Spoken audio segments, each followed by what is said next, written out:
నేను పెద్దదాన్ని ఏమన్నా ఆగిందా? ఆగదు. అది సీతంటే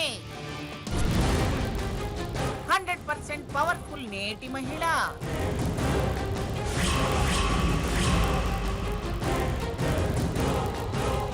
కీ ఇస్తే బొమ్మ ఆడుతుంది, కదిలిస్తే ఇది వాగుతూనే ఉంటుంది. చూడు బాబు, మీ అమ్మా నాన్నలు ఈ కాలం కోడళ్ళు ఇంతే అనుకుని చివరికి వృద్ధాశ్రమమే శరణం అనుకుంటే ఓకే.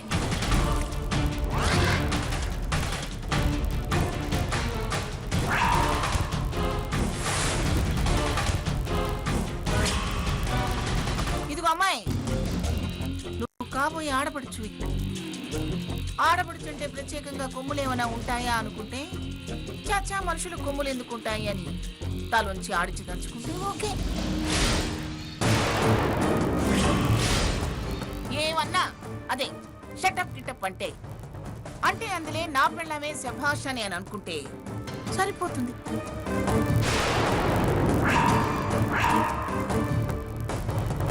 ఈడియట్ అంటే కామ్గా ఊరుకున్నావు అనుకో, ఏ గొడవ ఉండదు.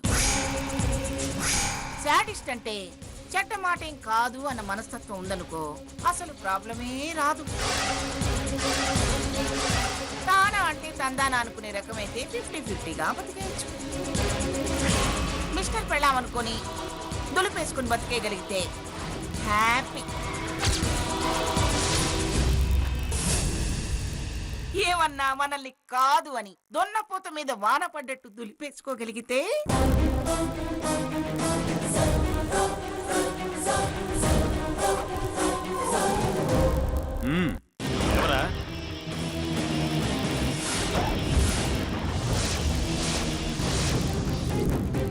ఎవరా?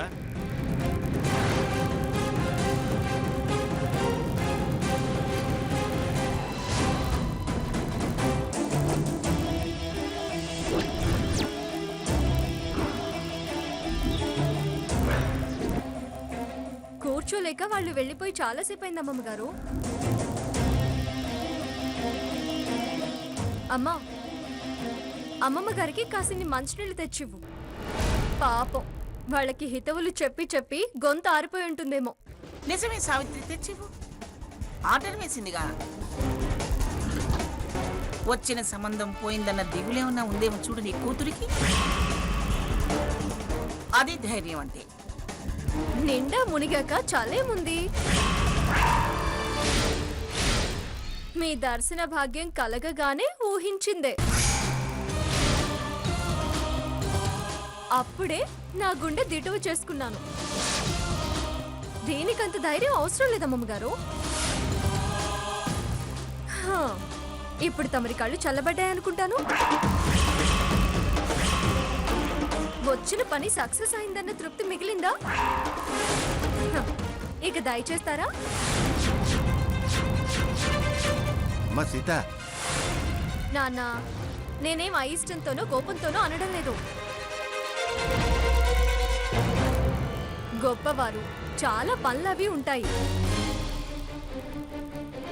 బిజీ కదా, చేయాల్సిన సత్కారాలు ఇంకా ఏమైనా ఉన్నాయేమో.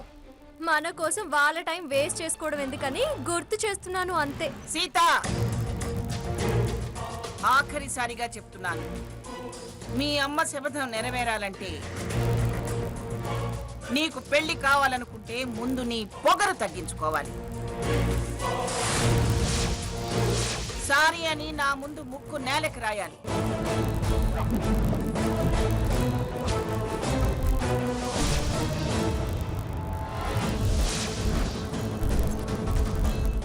అందాక పంతం నీదా నాదా అన్నట్టు ఇలాగే సాగుతుంది.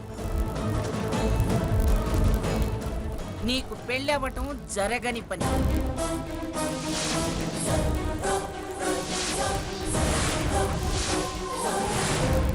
పేదవాళ్ళ మీద పంతాలు ఎందుకమ్మా? నాన్న, మనం పేదైనా బిక్కైనా వారినేమి ఆచించి బ్రతకడం లేదు. మీరేం ప్రాధేయపడకండి. ఇదే ఇదే ఇదే తగ్గించుకో సీత.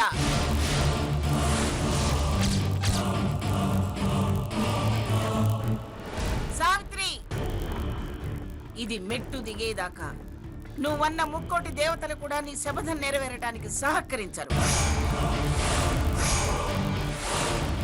అవును, మరి మీరు అమ్మల కన్నా అమ్మలు కదా. మీరు ఆ దేవతల కన్నా గొప్ప అనుకుంటున్నారేమో. నేను పంతం పడితే వాళ్ళకు కూడా తలంచను. అలాంటప్పుడు మీకు తల వంచడం జరగని పని. సీత, ఊరుకోవే, ఊరుకో. ఏంటమ్మా, భయపడుతున్నావా? నీ అంత ధైర్యం నాకు లేదే. చూస్తాను నీ ధైర్యం ఎంతకాలమో నేను చూస్తాను. రామచంద్రయ్య, నేను అన్న మాట మీద నిలబడేదాన్ని. ఇది నా కాళ్ళు పట్టుకునేదాకా ఈ ఇంట్లో పందిరి వెయ్యనివను, మేళం మోగనివను.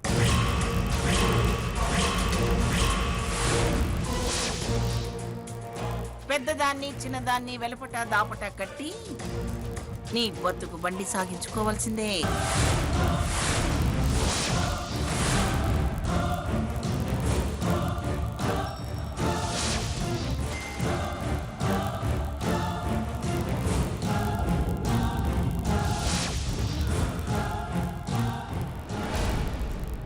అంత కర్మ మా నాన్నకేం పట్టలేదు. ఏనుగు నిలబడ్డా వెయ్యే, చెత్తు పడ్డా కూడా వెయ్యే. చేసిన నాళ్ళు జీతం, తర్వాత పెన్షన్.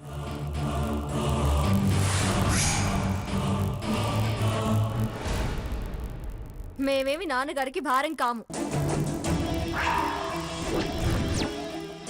అమ్మా నాన్న మాకు భారం అవ్వరు.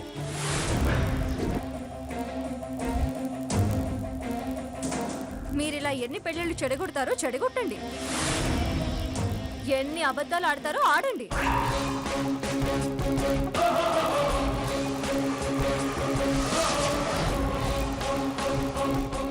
నా మనవడితో సంబంధం చెడిపోయిన తర్వాత ఇదే మొదటి సంబంధం కాబట్టి ఇంకా ఇలా మాట్లాడుతున్నావు.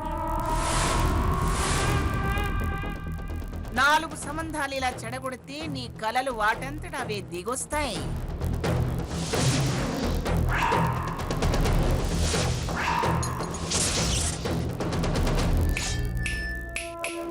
మొత్తం నా కాళ్ళ దగ్గర చేతులు కట్టుకు నిలబడేలా చేస్తా.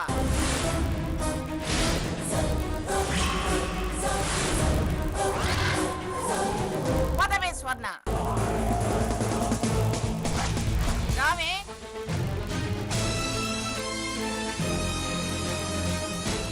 పినిగారు, ఓ పినిగారు.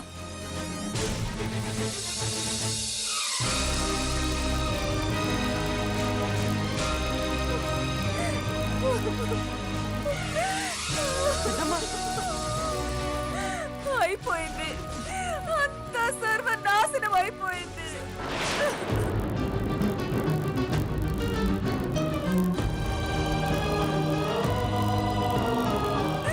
అయ్యో అమ్మా, నువ్వు మాట్లాడకు, అంతా నీ వల్లే.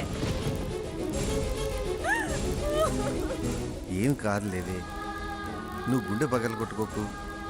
ఊరుకో సావిత్రి.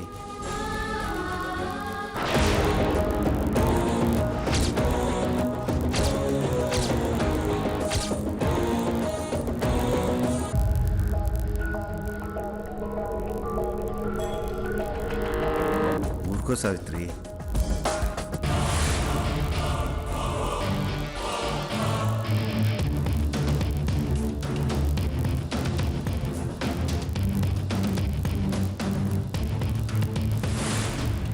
ఏమిటి? గెలిచారన్న ఆనందంతో వెళుతున్నారా అమ్మమ్మ గారు? ఇదిగోండి, స్వీట్ తీసుకోండి.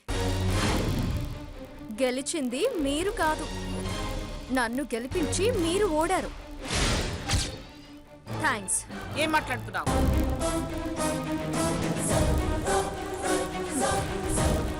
మీరు మా అమ్మ శపథం దగ్గరివ్వకుండా చేశానని ఆనందపడుతూ వెళుతున్నారు. కానీ మా అమ్మ ఓడొచ్చు, కానీ నేను ఓడలేదు.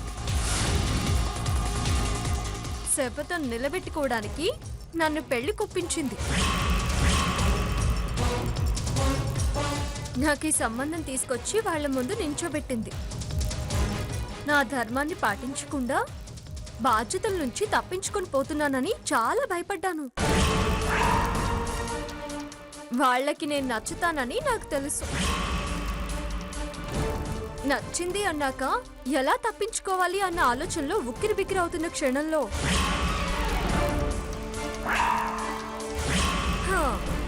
ఆక్సిజన్లా మీరొచ్చారు. మీరు నోరు తెరవగానే నాకు ధైర్యం వచ్చింది. అందుకే మిమ్మల్ని మాట్లాడనిచ్చాను. దొరికింది ఛాన్స్ అనుకుని నాన్ స్టాప్ గా అనాల్సినవన్నీ అన్నాను. సంబంధం చెడిపోయింది. నాకు సంతోషం దక్కింది.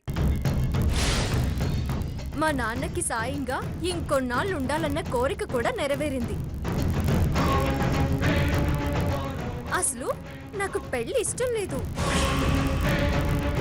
కానీ మీరు దానికి సహకరించారు. ఇప్పుడు చెప్పండి, నాది గెలుపా మీది గెలుపా? నాకు సంతోషం పంచినందుకే ఈ స్వీట్ ని పంచాను.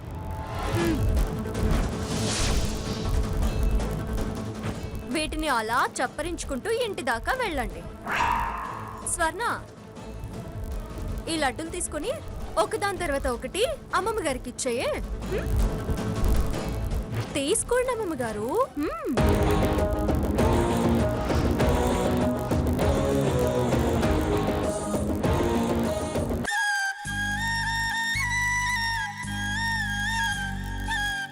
అక్క, ఆ పెద్దావిడ ఏ సంబంధం వచ్చినా ఇలాగే చెడగొడుతుందా? అదేగా నా భయం. అక్క, నేనొక మాట చెప్తాను, నువ్వు తప్పుగా అనుకోవుగా? ఏంటి శకుంతలా? మన ఇంటికి తరచుగా వస్తుంటే స్వర్ణ కోసం అనుకున్నాం. తరువాత సాకేత్ సీత విషయంలో అనుమానించిన ఆ అబ్బాయి ఇంకా వస్తూనే ఉన్నాడుగా. అసలు అబ్బాయి మనసులో ఏముందో, సీత గురించి ఏమనుకుంటున్నాడో తెలుసుకుని పెద్దవాళ్లతో మాట్లాడితే ఏ ఇబ్బంది ఉండదనుకుంటాను. అదే అక్క, మొన్న మన ఇంటికొచ్చి గొడవపడి వెళ్లాడే సాకేత్తో, రేడియో స్టేషన్లో సీతతో పాటు ఉద్యోగం చేస్తాడు, అదే రఘురామ్ అక్క. డ్రైవర్ పోనీ.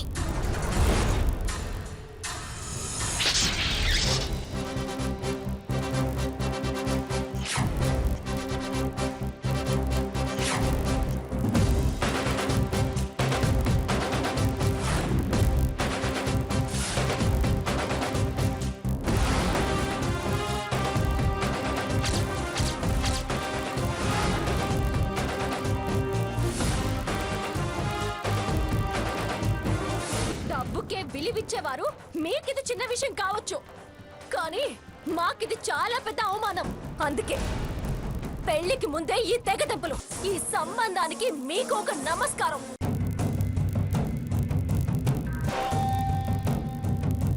మీ మనవడిలో ఫాలో అయ్యే పిచ్చితనం నాకేమాత్రం లేదు. దయచేసి మీ మనవడికి వాస్తవంలో బతకడం నేర్పించండి. తన ఊహలకి, అపార్థాలకి, అనుమానాలకి అవతల వాళ్ళని బలి చేయొద్దని చెప్పాను. ఒకవేళ మీరు ముష్టి అనుకున్నా మేమేమి ముష్టోళ్ళం కాదు దాన్ని తీసుకోవడానికి. డబ్బుతో మమ్మల్ని లొంగ తీసుకో.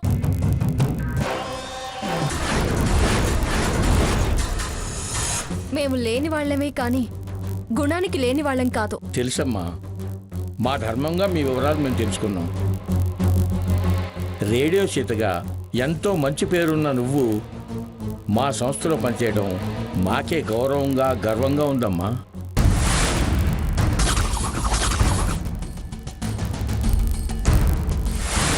అవసరాలు రావచ్చు కానీ అన్నింటికీ తలొంచి ఉండాల్సిన అవసరం లేదు సార్. మేము ఆత్మాభిమానం చంపుకుని బ్రతకాల్సిన అవసరమూ లేదు.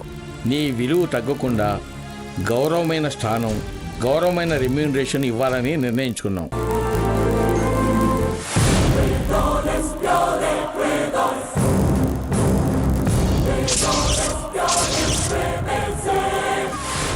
మేము ఆశయాలతో బ్రతుకుతాము, ఆశలతో కాదు. మేం మా శ్రమని నమ్ముకుంటాము, కష్టాలకి వెనకాడము, లక్ష్యాన్ని చేరుతాము, తృప్తిగా బ్రతుకుతాము. నీ గురించి తెలియక తప్పుగా మాట్లాడినా, తప్పుగా ప్రవర్తించినా మనసులో పెట్టుకోవద్దు. మేము చాలా అదృష్టవంతులం అనుకుంటున్నాం. సార్ నో నో నో, మంచి మనసుకు ఆ దేవుడు ఎప్పుడూ మంచే చేస్తాడు. ప్లీజ్ సార్, నన్ను ఇబ్బంది పెట్టకండి. నేను మీకన్నా చిన్నదాన్ని.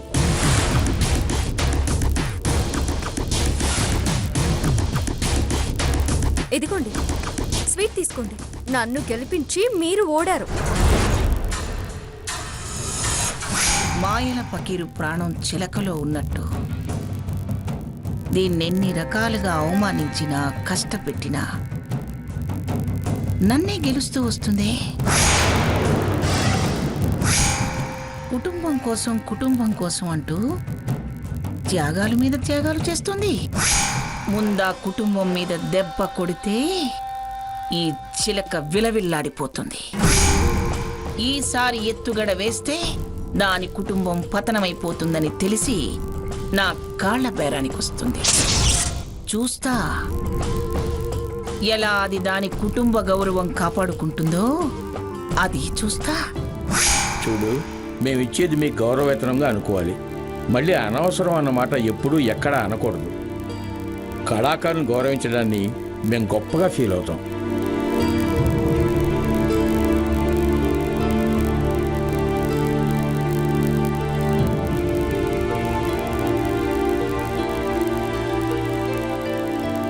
ఇదిగో అమ్మా, 25,000 అడ్వాన్స్గా ఇస్తున్నాను. సార్ పర్వాలేదు, తీసుకో అమ్మా.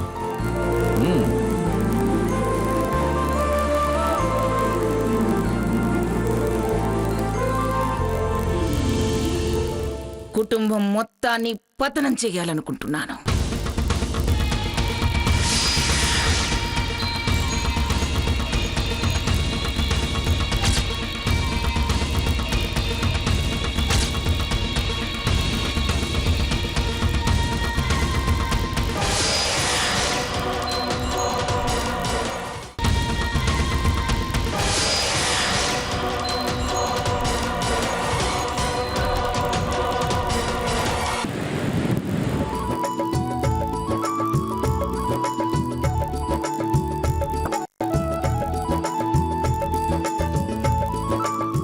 శకుంతల, ఇది తీసుకుని ఇంకేం కావాలో రెడీగా పెట్టు.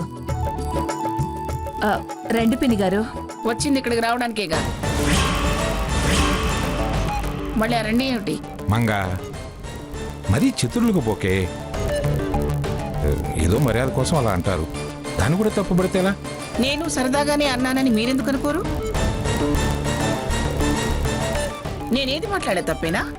నీ దగ్గర విరుపులు విసురులే గాని సరదాలు ఉండవు కదా. సడన్ గా సరదాలు తమాషాలు అంటే మాకెలా అర్థం అవుతాయి? స్వర్ణ, రామ్మా, రా. కూర్చో కూర్చో.